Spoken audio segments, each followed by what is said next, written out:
All opinions expressed on Crosstabs are those of Bryan and Reagan and do not reflect the views, thoughts, or opinions of individual legislators or the Legislative Assembly. Relax. Some things are just for fun. Guests likewise join the show to express personal views and opinions. We desperately hope they say something funny or entertaining, but thoughts shared, whether entertaining or stultifying, are those of the individual and separate from any role or a title a guest may possess. Enjoy the show. Or don't. But don't go whining about it if it's the latter. We're clear to engage. Time on target. 5 mics. Out.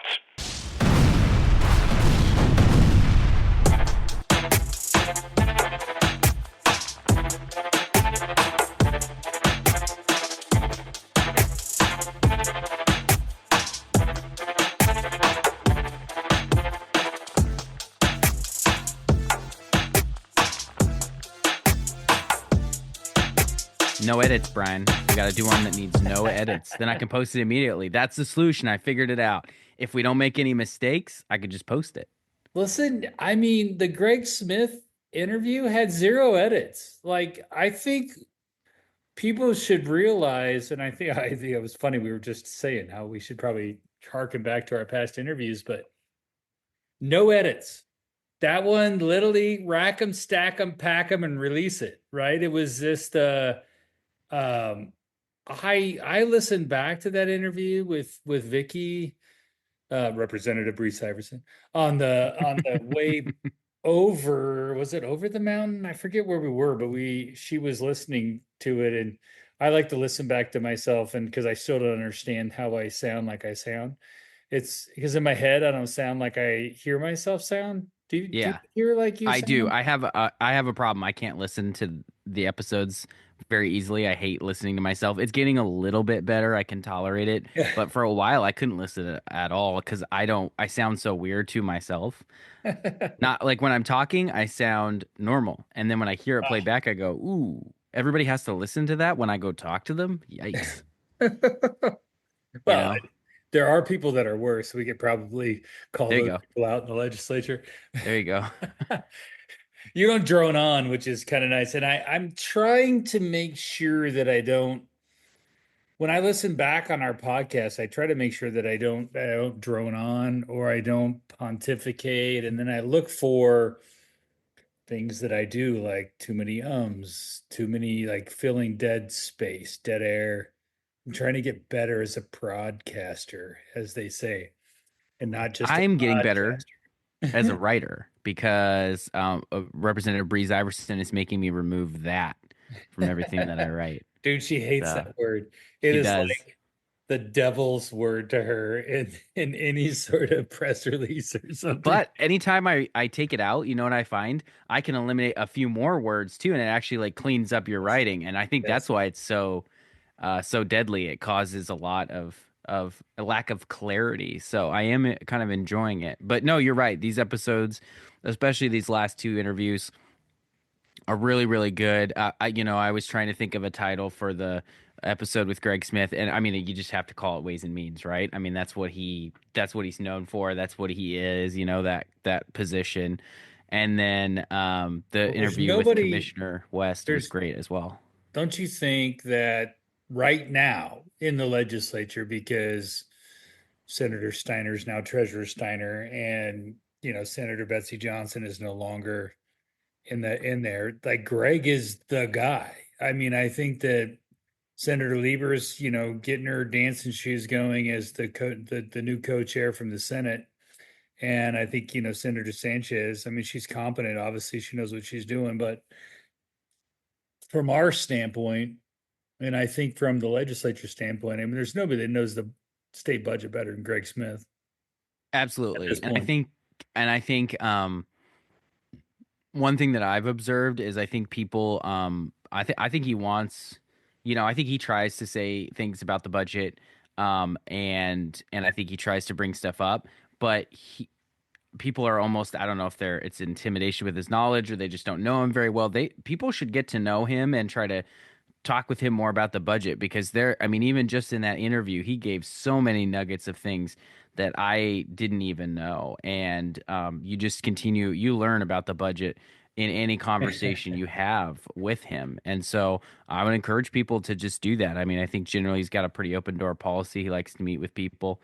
Our interview got cut short because of how many meetings he's got stacked up. So, Yeah. people should talk to him. I think he's got a ton of knowledge there. He's a Absolutely.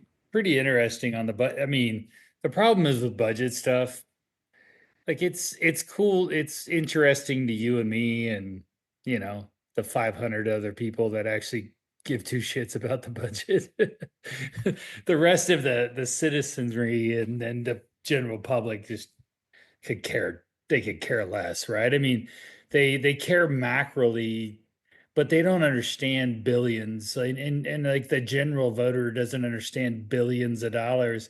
I mean, I can't even understand billions of dollars. Somebody told me that 100 billion, I think it's $10 billion, if you stacked it up in $100 bills, fits a 40-foot truck. Wow. So, right? A semi truck. So if you put That's a 40-foot, like that's what you would have to shovel into the back of that thing is $10 billion. And that's so it starts to add up pretty quickly when you get into that. But when you talk about it on a general, like a normal person, like we talk in the thousands, I think is probably the layman's terms that most people talk about is, they talk about 2,000 this, 1,000 that, maybe a couple 100,000 when they start talking about houses. But outside of that, like the normal person doesn't talk about the daily wares of a budget. Where I thought Greg really broke it down a little bit to where it mattered inside the building. And of course, that's who we try to cater to with the podcast, just people who really want to know what's going on inside the building. We're not trying to get outside of that too much, but the people that really want to know what's happening there. But I still won't do a podcast on the ODF and W breakdown of their budget because I'm bored. it. It took so many days, Brian. It took so many days. The DAS budget that took 7 days in Oh, Ways and gross. Means Subcommittee, General Government, and I had it on the background. I'm like, how is this taking 7 days to go through this? And was it just giant chunks of it, giant sections and divisions, Oh, HR and yeah, yeah, just all procurement and blah blah blah. Put a bullet in my head. yeah. One of the things that we also forgot to cover was hey, happy 50 episodes. It happened a couple episodes ago. Yeah, isn't that But crazy? that's notable, I think, getting to 50 episodes as a podcast. Now, of course, at 75 we stop, we're done. So that's disappointing, but no, I'm just kidding. But It'll get us to June. yeah, there you go. But no, that was really exciting. So definitely take a listen to those. They're very good. Yeah, I Ben would West was say awesome. That episode, I think you're going to highlight it real quick, but just Commissioner Ben West is great. Man, what a rising star we got there. And I sure hope he takes a look at some potential opportunities. I know he loves Clackamas County, and commissioners sometimes can get very commissioner centric and they can get very county centric. Um, but he's got the chops, man. He's got the chops for something, and he speaks plainly and openly and really just says this stuff sucks, that stuff's great, and I think that's I look forward to having him back on. We've been friends for a while, and I think that it's been fun to see him become the commissioner and really kind of leading that commission, to be honest. I mean, I would say he's the de facto chair, but just because of his outward spokenness.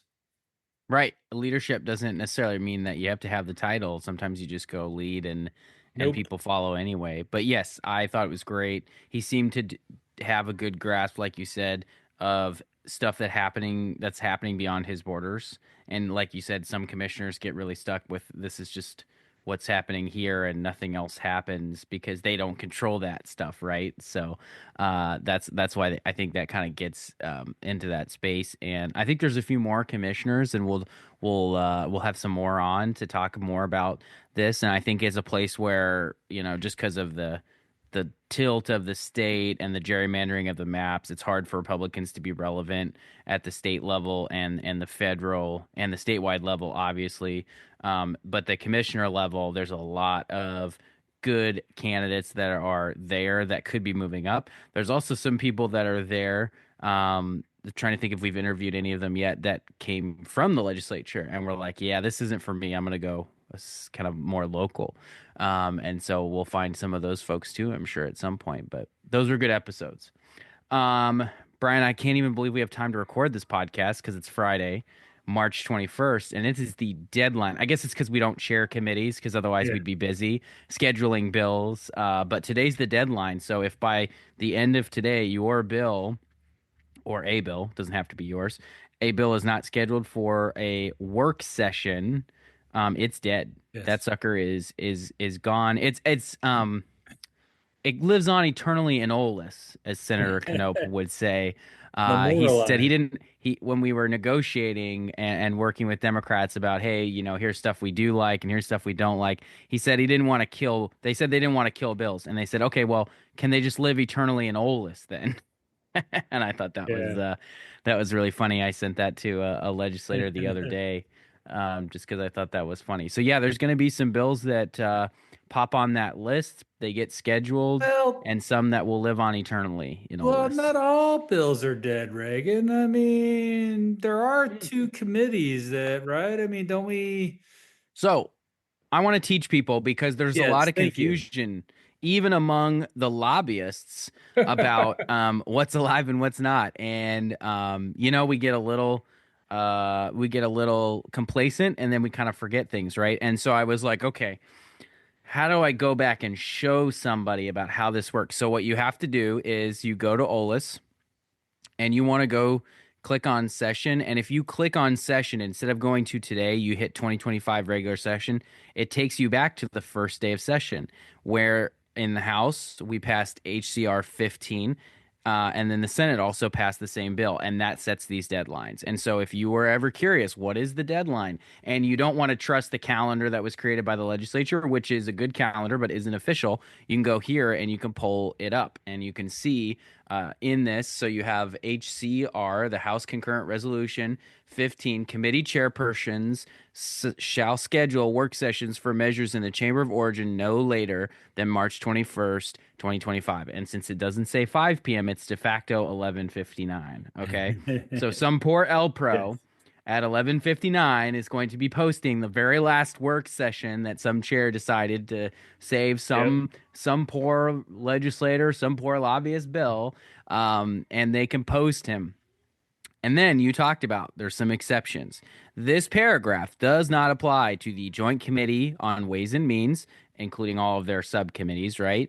Other joint committees. So this is why whenever they create a joint committee, they love joint committees because bills don't die there. So that includes like transportation, if joint addiction has bills, right? Those kinds of things. The Senate Committee on Finance and Revenue, the House Committee on Revenue, the Senate Committee on Rules, the House Committee on Rules, and Senate and House conduct committees, and of course, joint conduct committees. So there's some Oh, exceptions. There's always exceptions. are you saying I could send a zombie bill to the Joint Conduct Committee and actually pass it out of there? So That would be it. Well, of course, the president would have to send it to conduct, so that's the problem. Therein lies the problem, right? And one of the things that a lot of people don't necessarily think about, because for the most part they're all the same. But what I would do is I would want to know what are the rules of that committee. And so if you ever need to look at committee rules, you just go, I'll just click on joint conduct. They met on March 5th. The co-chair Przansky was presiding, meeting materials, and they adopted. So the very first committee meeting that anybody participates in, the very first one, always includes the rules. And so you can click, you can pull those up, and it tells you all of the things about it. It tells you who's in charge of it. Now, conduct has very different rules from some of the other committees because of how it's structured. So it mentions Rule 27 and all that, tells you what a quorum is, tells you who can call meetings. It says what we're recording. It says what the committees can do. And they can introduce a measure, table a measure, remove a measure, amend a measure, and report a measure to the floor of either chamber because it's a joint committee. It can send something out to the House bills, or Senate bills. So anyway, all those info, go to the very first meetings. That's where a lot of super helpful info in the subs. The very first meeting, it gives you a list of all the budget bills that go to that subcommittee. Super helpful document. So there you go. Those some OList tips for everybody. And that's true for sessions back years and years. So you look at OList and you click on it, it gets you all the way back to 2007. I bet in 2007 I can pull up yep, SCR1, which Isn't that crazy? establishes what's that? I said that's crazy. Like, I mean, you can Yeah. go back that far, but I've had to because OLIS actually. I know everybody kind of hates it on some level, but I mean, there's some other states that I've looked at trying to find bills and everything, and OLIS it's not as bad as other states. And I actually, Brian, I forgot to tell you about this. I had a meeting with the team that updates OLIS, that builds OLIS, the contractors that work with Oh, really? IS, because they wanted to meet with a couple different kinds of staff about all the different ideas they had to Yeah. update OLIS. And so I said, okay, here's what a member staff does, what I would use OLIS for. Here's what I use Measure Tracker for. And they said that there's actually a lot of tools that they've built for other states that have OLIS or something similar to OLIS that can give us a lot of those tools. Oh, nice. And they talked to LFO about entering financial info into OLIS so that you could pull it out of OLIS instead of off of PDFs, which would be huge. Yeah. And LPro being able to share information with chairs and vice chairs through OLIS. So anyway, I don't know how much of it they're going to be able to build. Some of it's dependent on money and other things, but they said they're really excited about adding features to OLIS. So I think this interim, we could see some really significant updates, and I'm really hoping they replace Measure Tracker. Could they could they take amendments and apply them to the actual freaking base bill? So when you click on it, you can see what that is my biggest pet peeve with amendments and on OLIS and like removes line 11 through 13. Oh, great. Now I got to go back and look at lines 11 through 13. Can't you just redline this stupid thing, bold it, I italic, and move it forward? Like, why is God, it drives me crazy. Arizona, I want to say it's the Arizona legislature, maybe. I've looked at bills there before, and like the format of their bills, they're all something like they're like plain text on the website and they're marked up. So amendments are actually like when you hand engross an amendment by following all of those instructions they give and written in the Yeah. amendment, they actually just do that. Yeah. And then they I post those. And I was like, that's awesome. So I would love to be able to do that. I don't know if Legislative Council is as excited about that as we are, but we would be super excited about But it. So LC publication that does the actual, like, here's your, right? So the LC guys send it, and then LC publication they could say, here's the actual amendment, and then here's the red line, like the original bill with the red lines. Like it just makes, I don't know why it can't be that much difficult. Please, Speaker, President, if you're listening, make that change. It's good. It's a good thing for everybody. It will make life better for everybody. yeah, they literally have, Brian, I'll link this. I just pulled up a random bill in House Appropriations. Not only do they have the bills redlined, they have them redlined in HTML. So you literally go onto a Ah, website and you can just copy the text out of it. Holy smokes. That would be incredible because bills is PDFs. That is very old school style. That's like when they still used paper when we did paper bills, right? So, yeah, whew, that's that Arizona. would be nice. Yeah, Arizona. Here, I'll send you a little link. You can They're the poke around on best. this random one. Crazy, right? I do love Arizona. Arizona seems like a nice place I like it too. Well, I to just spend some showed you, time. Reagan. I mean, what do you want? I mean, I'm down here taking care of a All couple right. things in Arizona. I don't want to tell everybody, but I mean, I'm hanging out. I had to come down to see my son who's in college, and my youngest son's coming down to hang out with his brother. But I came down for the weekend to take care of a couple things and see my son. So it's super warm and super nice, and I flew down last night, and the legislature down Very here too, nice. which is kind of cool. I love it doing work in Arizona. Is like it's same as Oregon. Like their constitution was based off the same Indiana constitution. Like it's very similar, right? The 30 Yeah. House members, 60 House members, 30 senators, the whole thing. The only thing they do different here, which is very interesting, is that they have two House members for each Senate district, but they all represent the same number of voters instead of splitting up the two House districts and the Senate district. So if you're a representative, you still represent the same 100,000 or so people, right? So it's kind of an odd. So you're either Rep A or Rep B.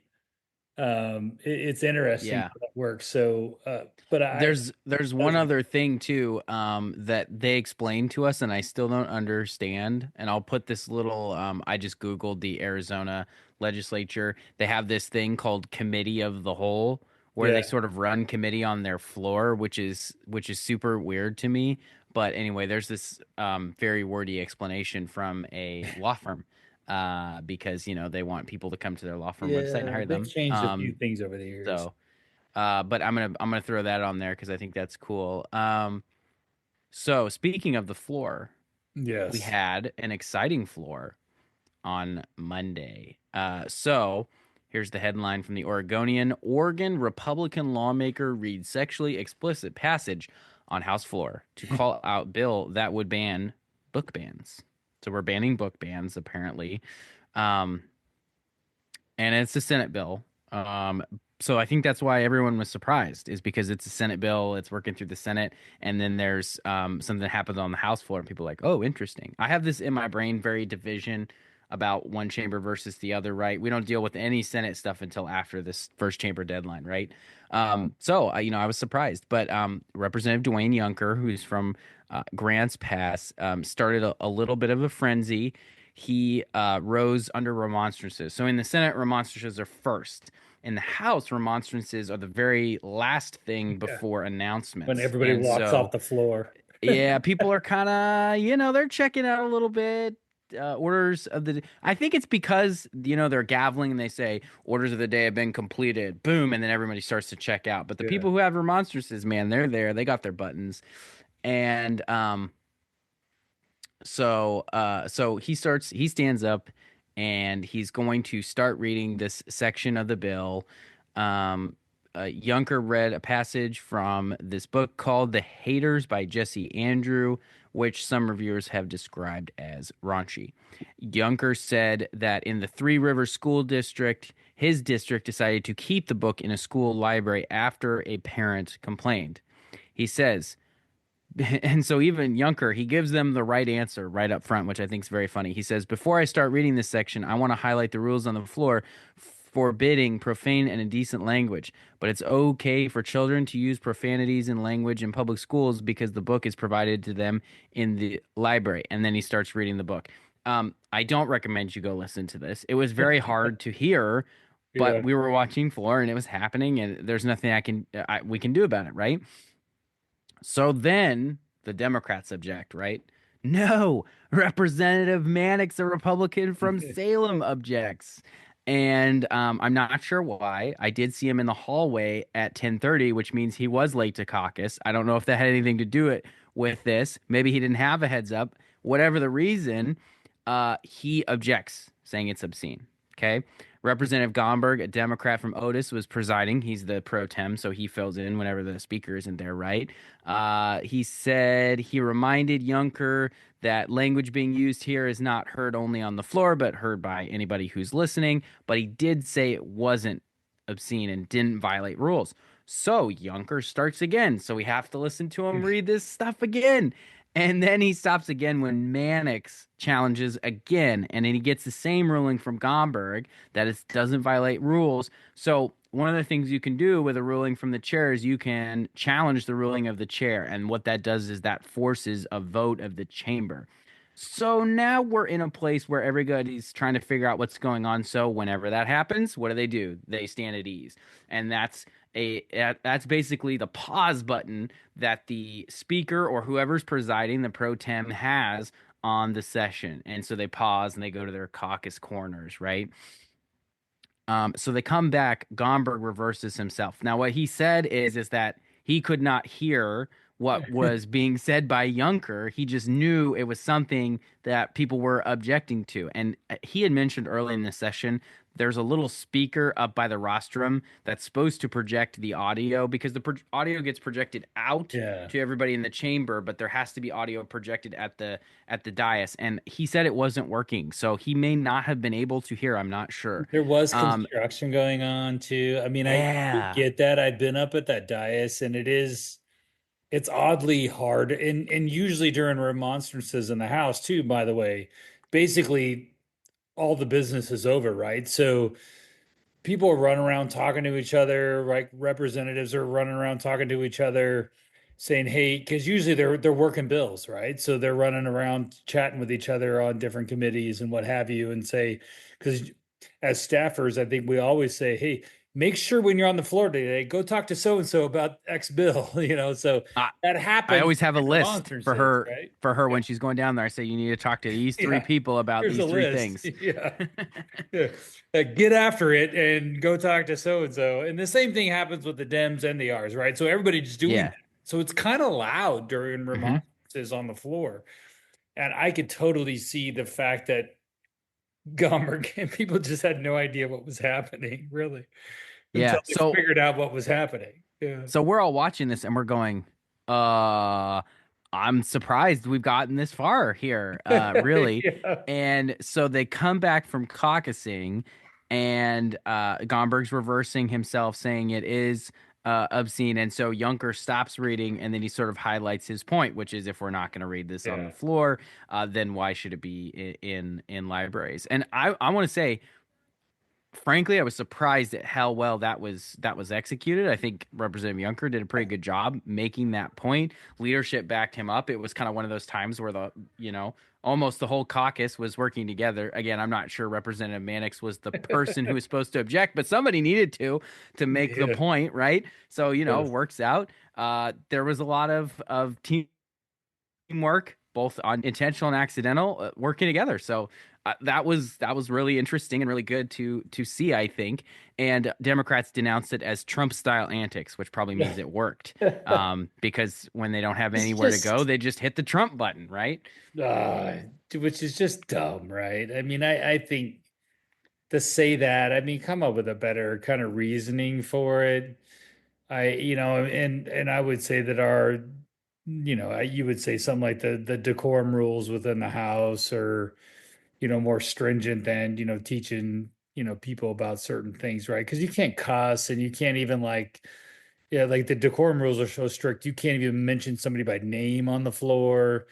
Like there's certain things you can't do in decorum on the house that would flag that. But they call it Trump antics.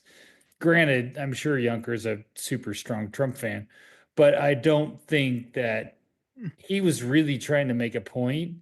And I would say I've been very critical of Dwayne Junker in the past, and I think this one is one of those things where maybe it worked out in the right way.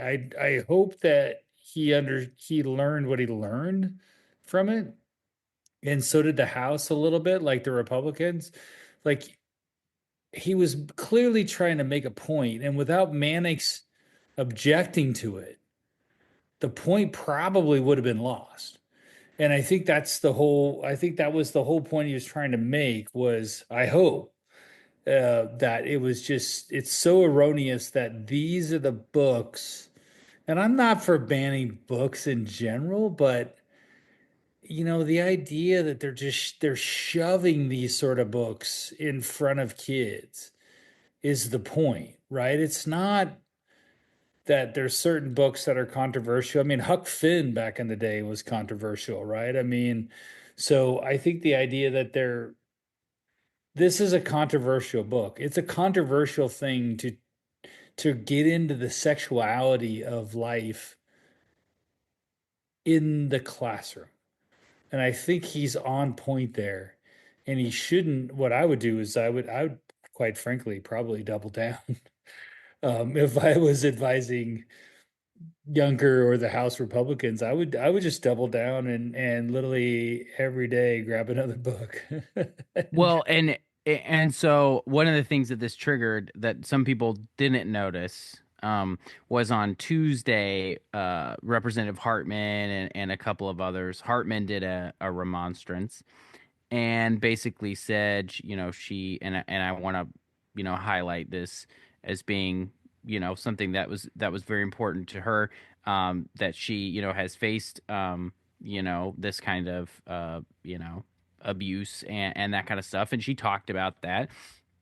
And she talked about wanting to work on real solutions. And she said she wants Republicans to help work on real solutions with her. And I understand that point, and I appreciate it.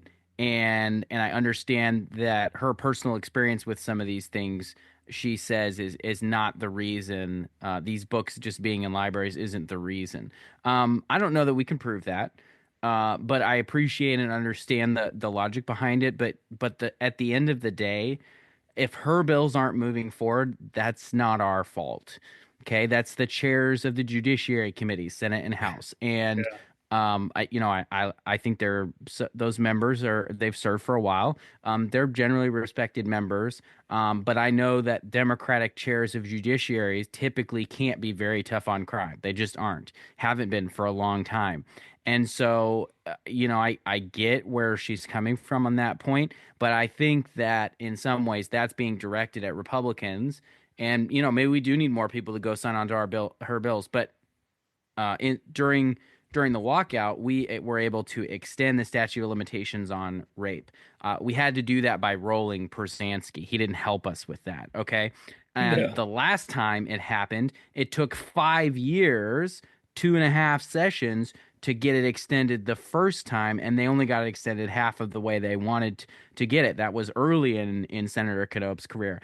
And again, the oppositional point was Senator Persansky, generally representing sort of I don't know what you'd call it, really, the pro criminal defense lobby. I don't understand it really. But so again, you're saying here's a solution, but you're also pointing at a solution that isn't possible because we know those chairs aren't going to change their opinions on those issues. So, and then they're attacking us for playing politics by playing politics. It's just, again, let's be really clear about who runs the building. And Democrats at the end of the day still run the building, and they're Yeah. the ones passing this bill. So I wanted to highlight that too, because I think that's an important point that needs to get made. Well, the final thing on this is remonstrance is in the House or the Senate sometimes is our only place in which the super minority party could actually even try to make a point on anything. Right, So, we tried doing some dumb bill polls. They never work. right. They're kind of, they're pointless.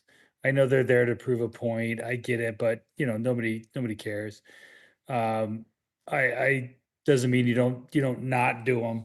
It just means that they're just ineffective, right? So, um, Yeah, and everybody's annoyed because the outcome of this. yeah, They're a procedural vote that goes on party lines, right? So it's not yeah, very exciting. That's the main yeah, problem. yeah. There's a couple bills, there's a couple opportunities where, yeah, again, I don't say we don't do it, but I think that at the same time, it's, politics is all about timing.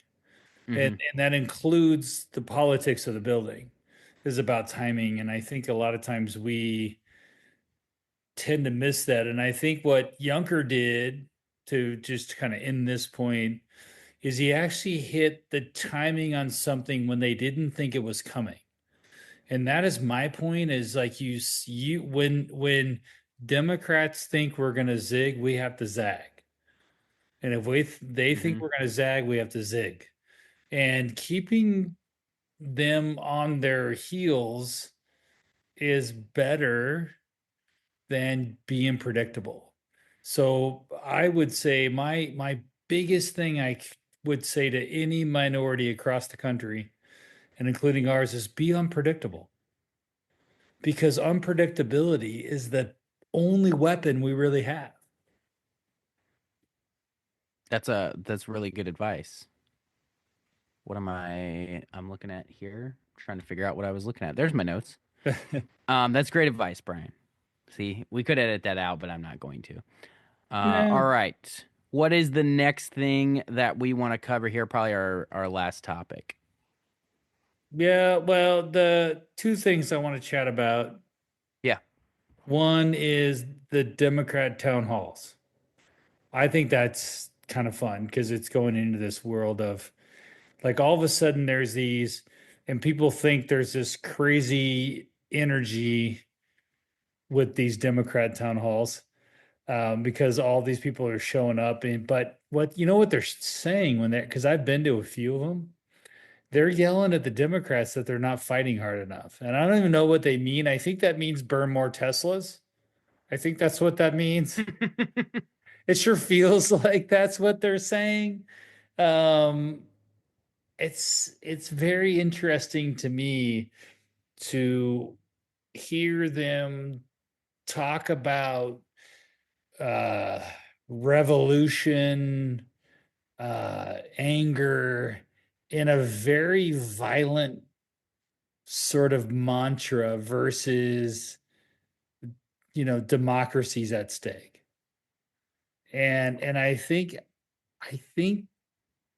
what's happening is the Democrats have obviously woken up their hard left base, um, which was funny because they basically could give two shits about Kamala Harris, obviously. But I think they've woken up that base. But I really think in Oregon it's different because you get down to other states and you start seeing you're not seeing what we're seeing in Oregon across the country. It's the reverse. I mean, the Democratic Party as a whole has the lowest approval rating in the history of the Democrat Party.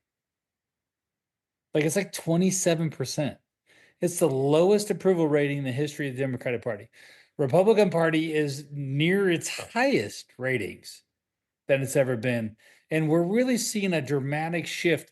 And Trump be damned, doesn't matter about Trump, but the reality is that because people vote on party lines, that's the number one predictor.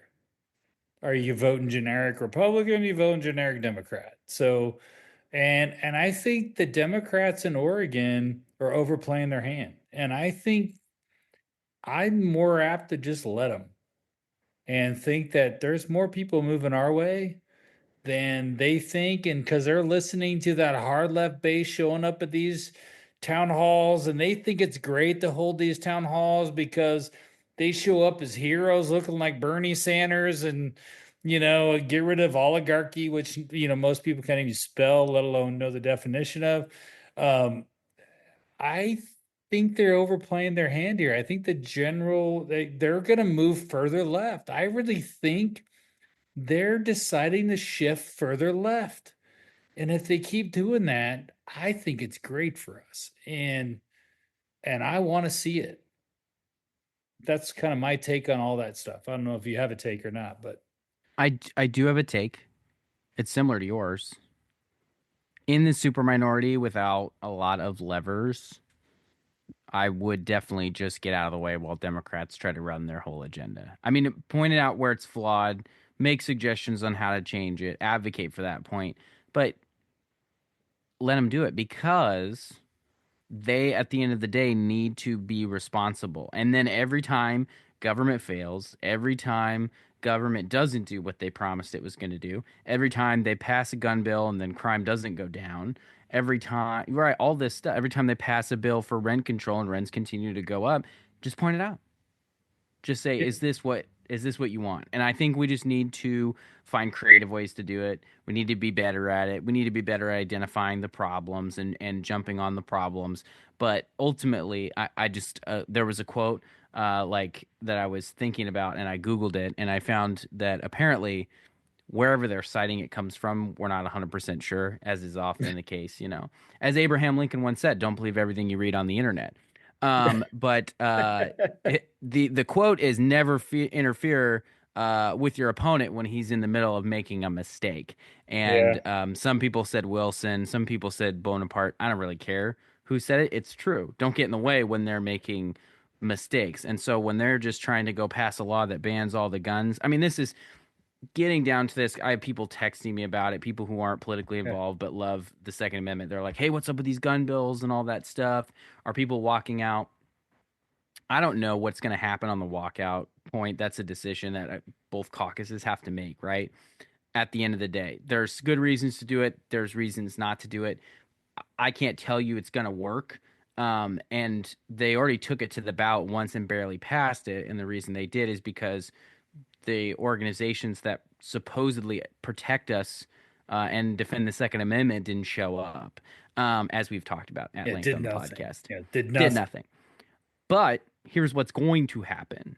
Whether the bill gets passed or not, Measure 114 has been upheld. So we were able to, it got defeated in Harney County Court with a judge that understands Article 1, Section 27 of the Constitution in Oregon, which is even clearer than the Second Amendment on our ability to own guns. And a magazine is part of a gun. So why would you think that you can regulate the magazines but not the guns? Okay. But it got overturned by the Court of Appeals, and that decision is going to get upheld, keeping 114 by the Oregon Supreme Court, because Yep. they're a bunch of liberals who think Yes. that the Second Amendment and the original part of the Oregon Constitution defends, a musket. Okay. Then what happened is there's the federal lawsuits. Okay. So the federal lawsuit on Measure 114 was paused because there was a case in the Ninth Circuit, which is still a liberal leaning circuit. It got really good under Trump. It got pushed back under Biden, and it's going to be a bit before the circuit gets corrected. That circuit decided yesterday, 7-4, in favor of upholding or keeping the restriction in California that's almost the identical to Oregon. Yeah. So they basically ruled Measure 114 is correct.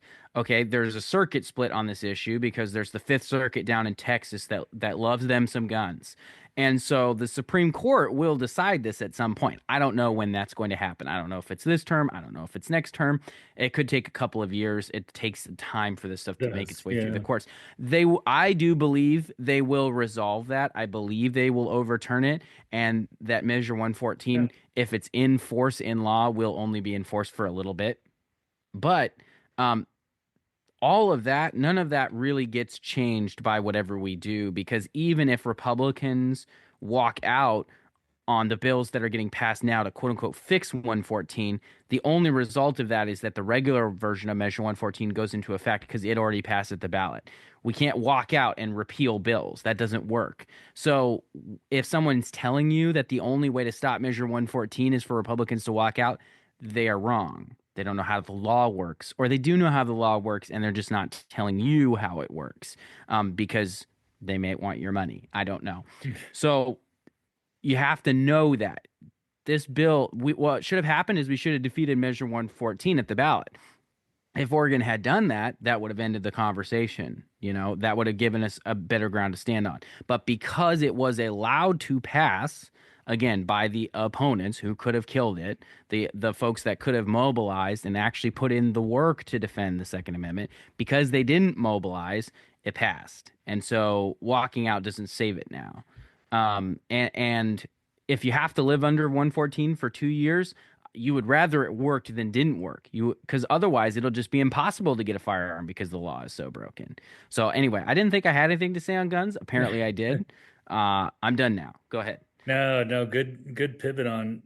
And here's my take on why they're even shoving the guns down us.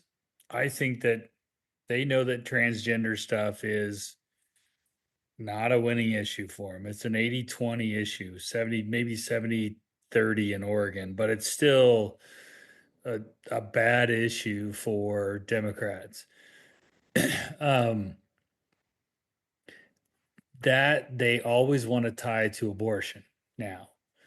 And they tried that in 2023 and we killed that. And then, but they have to give their base something.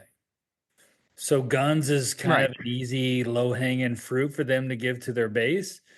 And I also think if you're inside the building, your job is to hold something over your minority party if you're the majority. So you have to somehow keep the petulant children, as Representative Gambit likes to call us, in line. And I think if you pass a couple of gun bills, that'll be, horrible, all the things, and then they're going to hold them. That's my thinking.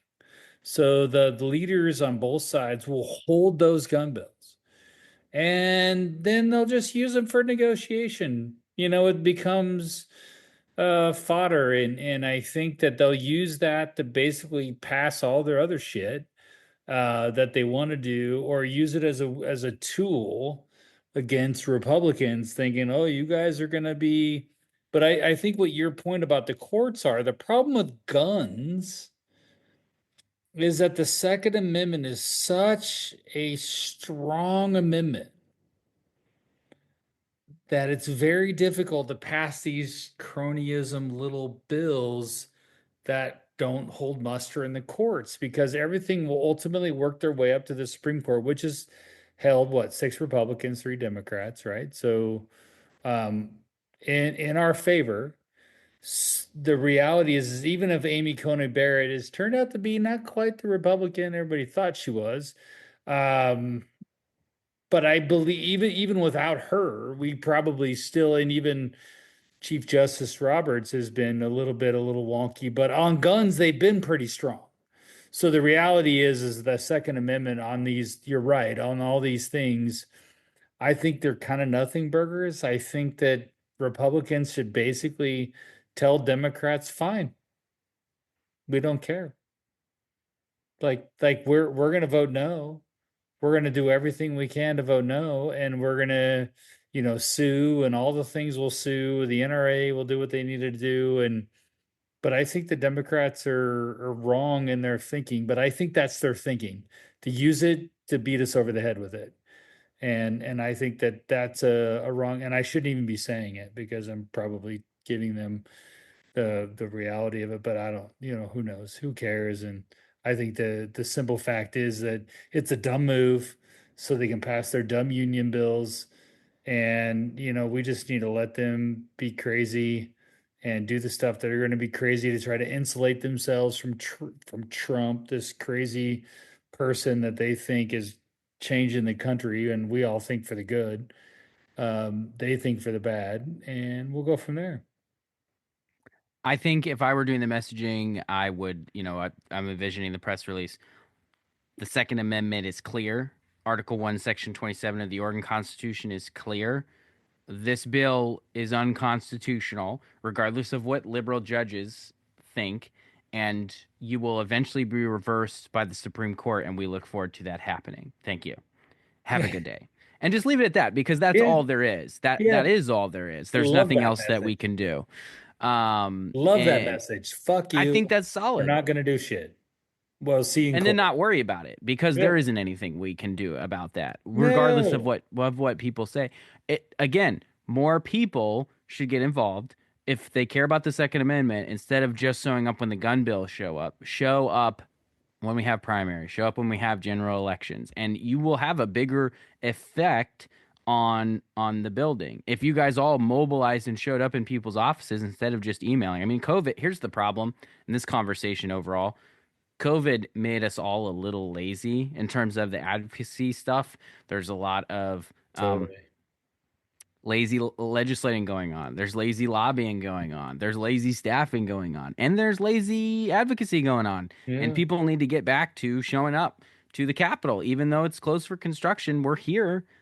Fill up the hallway. So they have to close down the building. That would be notable, right? Because they have limits on how many people can be in Yeah, for it'd be fire code. huge. Shut it down. That would be entertaining. I would enjoy that. I think that would be good. Be respectful, but show up. That's the message. Boom, boom. Well, let's call it a weekend. What do you think, huh? Boom. 5 o'clock on Friday. I'm clocking out. Let's go. Right. Actually, no. I've got a call from my boss. I'm told that you're supposed Uh-oh. to call back the boss as well. So we better get to that. And then I just asked Majority Leader Bowman to post the sine die resolution for work session. So I'm going to see if we can get that done. and just get us out of here. Yeah. Budget Like framework sounds good. Memorial Day. Let's get out. Let's Yeah, set a target absolutely. Memorial Day. Let's get out of there. I like it. That's our plan. Let's put out a press release. Sine die imminent Memorial Day. Pull it to the floor every day, man. Let's get out of here. It'd be I like so it. great. All right, Reagan, have a good weekend. We're going to talk next week, Coos Bay stuff, the Port of Coos Bay, a bunch of stuff, a little preview coming. I think we're actually going to have a former senator on board to talk about it. I think it's going to be fun. We'll have a good time. I'm excited. Bye.